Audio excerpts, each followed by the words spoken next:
මේ මාතෘකාව කුජ දෙකේ කට්ටිය කොහොමද කියලා. කුජ දෙකේ කියන එකේ නිරූපණය වෙන්නේ තැන්පත් ධනය, විවාහ ජීවිතේ, වචනය හා ලේ ධාතුව.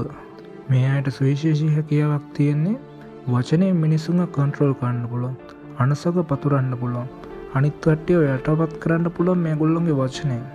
ගොඩක් වෙලාවට මේ කට්ටියගේ වියදම් අධිකයි. ෂණික වියදම් තියෙන්නේ. මොකක් හරි දෙයක් දැක්කොත් ඒක ගන්න ඕනේ කියලා හිතනවා. ඒ වගේ ෂණික දේවල් තමයි මේගොල්ලෝ සිද්ධ වෙන්නේ.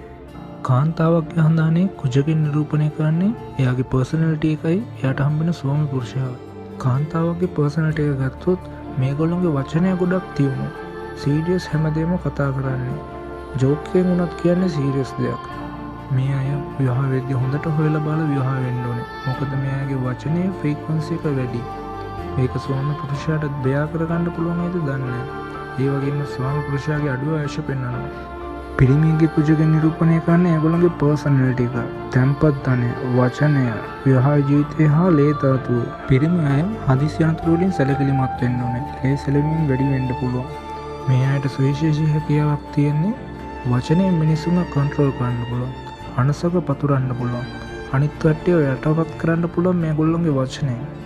කුජ දෙකේ ඉන්න පිරිමි අයත් විවාහ වෙද්දී හොඳට හොයලා බලලා විවාහ වෙන්න ඕනේ. මොකද ඒගොල්ලන්ගේ වචනේ ভাইබ්‍රේෂන් එක වැඩි.